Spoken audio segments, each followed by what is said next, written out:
Tiene ahora la palabra el doctor Ignacio Torres Muro, profesor de Derecho Constitucional en la Facultad de Derecho de la Universidad Complutense de Madrid. Bueno, ante todo, muchas gracias a los organizadores por darme la oportunidad de dirigirme a ustedes. Y es evidente que contra lo que querían algunos, que era un proceso de fuerte secularización que acabaría con el odio religioso y con los delitos religiosos, esto no ha sido así.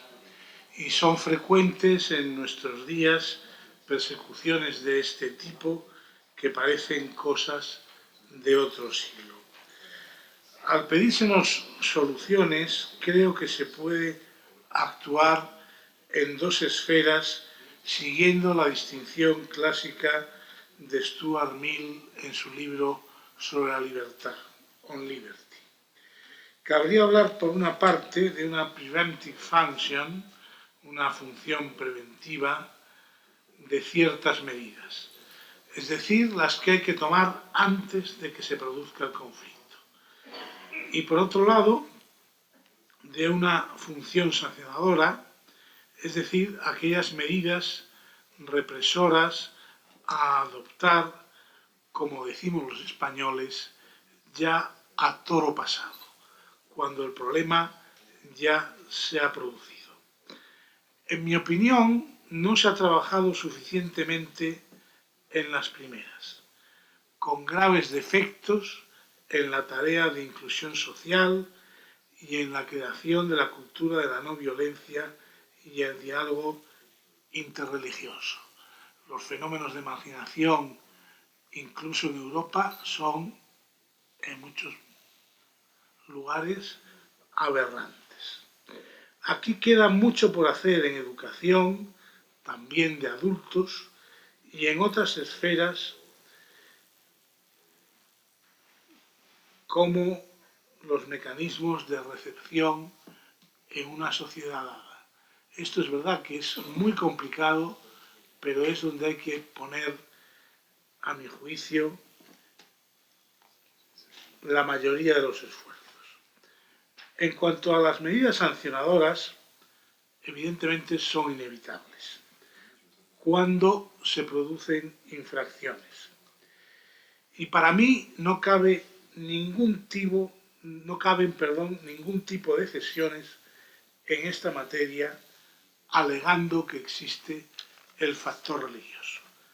Por poner el ejemplo más duro, un asesinato es un asesinato, hágase en nombre de quien se haga. Y no tendría sentido una minoración del castigo, lo que no es óbice para que estos actos de genocidio, homicidios por fanatismo religioso, etc., sean una prueba de que algo va mal. Si están sucediendo estas cosas en el mundo es porque algo va mal, es porque las medidas preventivas no están funcionando como debieran. Quizá la solución global sería invitar a todos a recordar las palabras de Emilio Castelar en la discusión de la Constitución de 1869 en España. Emilio Castelar era un político republicano, un gran orador, y uno de sus discursos más brillantes tuvo lugar cuando se discutía si en la Constitución española de 1869, es decir, en el siglo XIX, se introducía o no la libertad religiosa. Las leo también porque cuadran perfectamente para los católicos como yo en este año de la misericordia, pero creo que son interesantes para todos los creyentes. Hago un extracto de las mismas. Para los españoles son muy conocidas, pero me imagino que para los extranjeros pueden resultar algo novedoso. Grande es Dios en el Sinaí, el trueno le precede, el rayo le acompaña.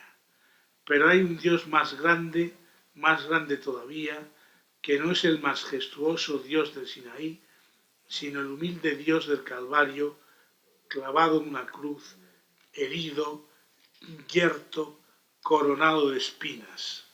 Grande es la religión del poder, pero es más grande la religión del amor.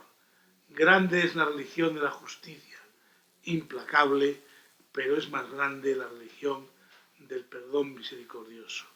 Yo creo que estas palabras con las que Castelar intentaba convencer a los diputados, como lo logró, por cierto, que introdujeran la libertad religiosa en la Constitución, son palabras que pueden servir sobre todo para esa función educativa de la que he hablado antes y en la que considero que estamos todavía en mantillas, es decir, todavía en los primeros pasos.